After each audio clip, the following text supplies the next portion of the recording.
दोस्तों, इसके पहले क्लास 7 तक हमने प्रैक्टिस किया था। आज क्लास 8 है। स्वर पढ़ेंगे। व्यंजक बताया था, इन स्वर को नहीं बताया था क्योंकि ऋषि प्रणाली के बुक में व्यंजक और स्वर अलग अलग दो पार्ट में है। व्यंजक स्वर दोनों को जोड़ के बनाया, जैसे आम।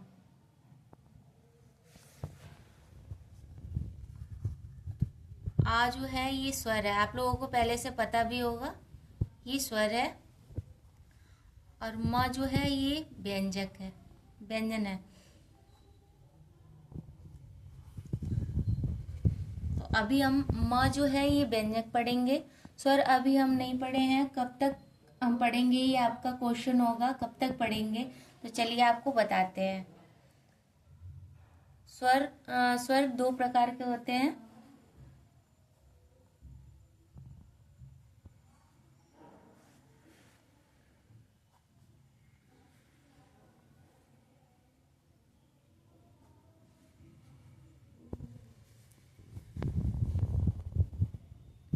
पहला जो है मोटे बिंदु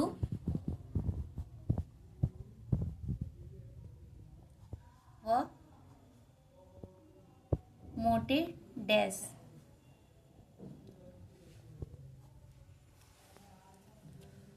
और दूसरा जो होगा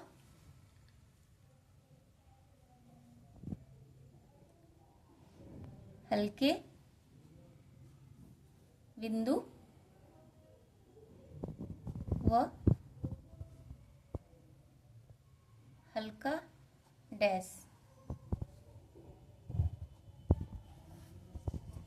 जैसे ये च है, तो च व्यंजक है। चौक पे हम समझेंगे।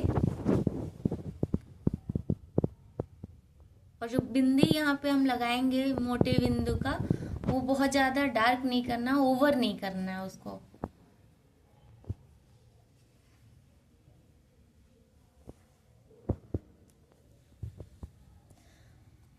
एक पॉइंट नोट करेंगे।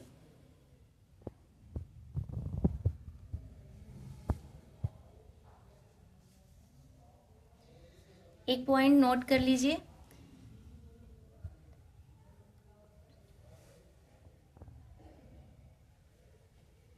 व्यंजन के पक्ष होते हैं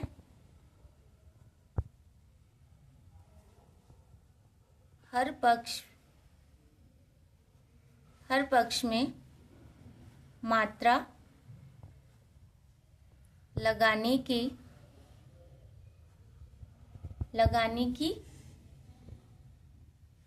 3 स्थान होते हैं।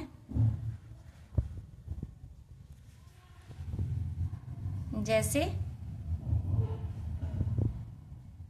च व्यंजक स्टार्ट करते हैं, च पे समझते हैं। जैसे ये च है, तो ये इसका पहला पक्ष है, पहला साइड। ये दूसरा साइड है इसका।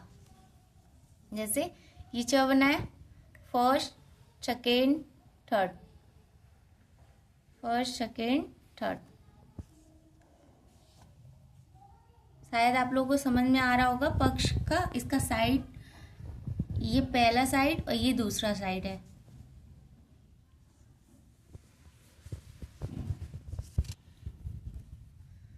जो व्यंजक जैसा बनता है, च अगर ऊंचे से नीचे आता है, हर पक्ष में 3 मात्राएं लगती हैं। ये कैसे लगाएंगे, तो हम ऊपर से नीचे ही शुरू करेंगे। जो व्यंजक जैसा है वैसे ही उनमें स्वर लगाए जाएंगे। हम व्यंजक जैसे व, व्यंजक जैसे व है, या य ही समझ लेते हैं। य नीचे से ऊपर जाता है, तो ये इसका, ये जैसे व का बता रहे थे, तो व का होगा, तो ये होगा पहला दूसरा तीसरा।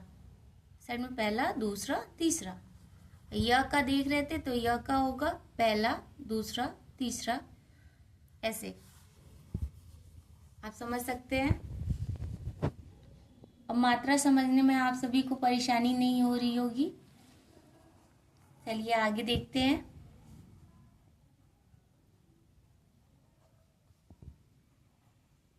मोटे बिंदु व मोटे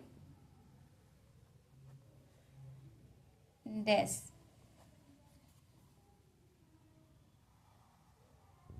पार्टीशन कर लेंगे।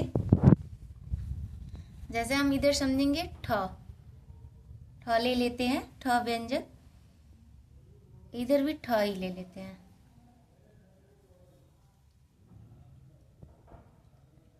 आप लोगों को समझाने के लिए थोड़ा बड़ा बना रही हूं मैं।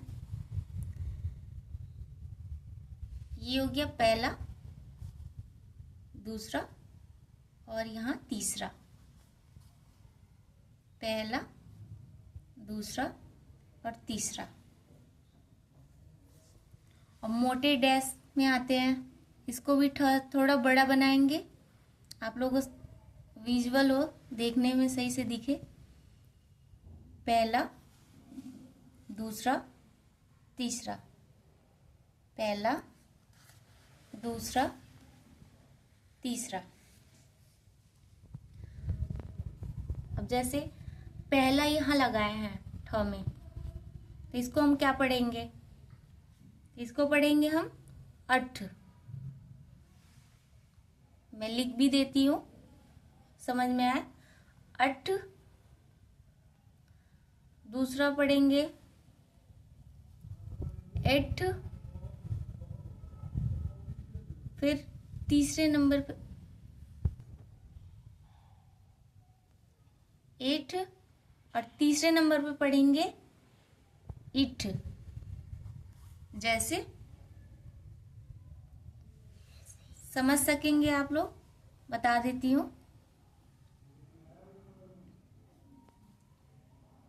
बहुत ज्यादा डार्क ऐसे ऐसे नहीं करना है, बस सिंपल सा एक डार्क वो करके आप लोग समझने के लिए कर सकते हैं। आप लोगों को दिखे इसलिए मैं कर रही हूं। यहाँ पे अ, ए और यहाँ ई।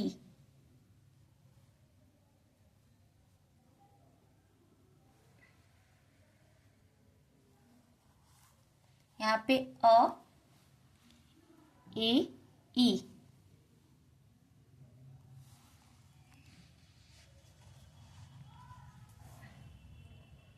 अब दूसरा पक्ष है, दूसरे पक्ष का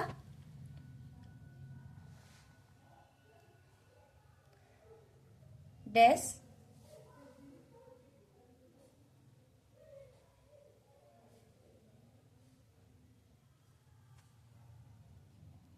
आ, ओ, ऊ। तो इसको कैसे पढ़ेंगे? ठ पे लगाए हैं तो इसका हो जाएगा आठ, ओठ, उठ। इधर से हम इसका मोटी बिंदु का जो पढ़ रहे हैं हम, तो ये अठ हो गया है। अब आप लोगों को ये नहीं समझ में आ रहा होगा कि इस साइड से हम पढ़ेंगे तो इसको क्या पढ़ेंगे। तो इसको हो जाएगा, ये भी होगा। इसको व्यंजक के बाद हम पढ़ते हैं तो ये ठ। तो ठ हम कोई भी व्यंजक जब पढ़ते हैं तो उसमें अ जुड़ा होता है, तो अ जैसे होता है अपवाद, उसको कहते हैं, अपवाद हो जाता है वो। तो इसको तो फर्स्ट वाले को तो हम पढ़ते ही नहीं है कभी। इसके बाद वाले दूसरे नंबर और तीसरे नंबर वाले को पढ़ते हैं। ठीक है, आप लोगों को समझ में आ रहा होगा अच्छे से।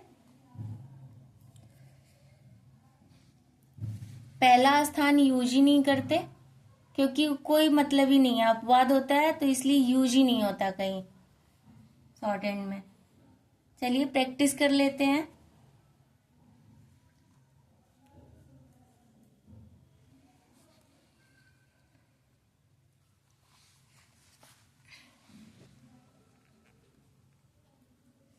अब जैसे इसका समझा रहे थे आप लोगों को, तो आप लोग ऐसे तो नहीं पढ़ सकते ना, अठ अठ तो नहीं कर सकते। तो ये अपवाद हो जाएगा, ये नहीं पढ़ सकते हैं। जैसे अब इधर है ऊद, तो कऊद तो नहीं पढ़ सकते ना, कऊद कोई वर्ड होता ही नहीं है, कऊद पढ़ ही नहीं सकते, तो इसलिए ये नहीं यूज होता है। चलिए प्रैक्टिस कर लेते हैं। र, र व्यंजक है, र व्यंजन पे करते हैं। इसको क्या पढ़ेंगे, ऐसे करेंगे तो बीच में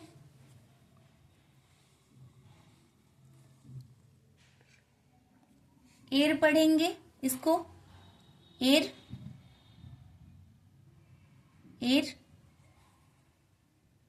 अब इसके नीचे लगा देंगे तो क्या पढ़ेंगे, रे, रे पढ़ेंगे। फिर ऐसे ही इसको रे पढ़ेंगे, ऊपर होगा तो अब आप लोगों को ये नहीं समझ में आ रहा होगा कि व्यंजक के बाद जब लगा रहे हैं तो ऐसे क्यों हो रहा है। आप लोग जब इसको समझेंगे तो आप लोगों को अच्छे से समझ में आ जाएगा कि इसके बाद लगाते हैं तो जैसे र के बाद लगाया तो रे, पहले व्यंजक आएगा फिर मात्रा लगाएंगे, स्वर जो है वो स्वर फिर पढ़ेंगे। चलिए दूसरा देख लेते हैं, म का देख लेते हैं, म का एग्जाम्पल, म व्यंजन में तो म है, तो म वृत्ताकार बनता है ये, first second third, first second third. अब जैसे है चोर, तो चोर को कैसे पढ़ेंगे, चोर, चोर, ओ चोर। अब कूद पढ़ना है, कूद, कूद, तो हम लिखेंगे कूद। अब आप लोग को ये नहीं समझ में आ रहा होगा कि यहाँ पे हम ऊ का नीचे क्यों लगाया है। तो जब हम इसको व्यंजन को पढ़ते हैं, कूद लिखा है हमने, कूद के पहले पक्ष पे तो लिख नहीं सकते, अब ऐसे तो लिख नहीं सकते ना हम, ये पढ़ने में नहीं आएगा, सही नहीं होगा। तो हम जो दो अगर व्यंजन जुड़े हुए हैं तो दूसरे वाले पे हम उसका स्वर रखते हैं और फिर पढ़ते हैं, जैसे ये कूद। अब ऐसे ही कुछ और भी देख लेते हैं एग्जाम्पल, पूछ, पूछ देख लेते हैं, पूछ, हम यहाँ पे रखेंगे स्वर को, फिर पढ़ेंगे पूछ, पूछ हो जाएगा ये। चलिए ठीक है दोस्तों, आप लोगों को कुछ समझ में ना आए तो आप लोग जरूर कमेंट करके पूछ लीजिएगा, कुछ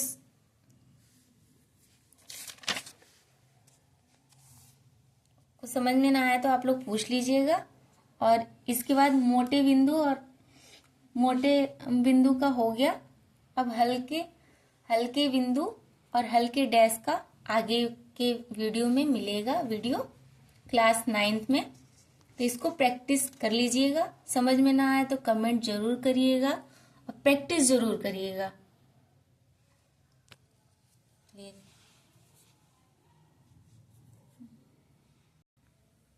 ठीक है दोस्तों, आप लोग कहिए तो एक और एग्जाम्पल आप लोगों को समझा देती हूँ।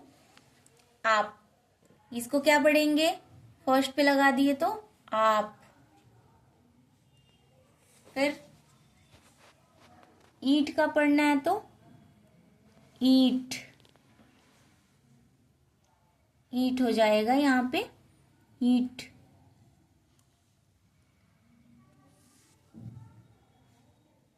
फिर आशा, आशा है तो आशा, ऐसे पढ़ेंगे, आशा हो जाएगा।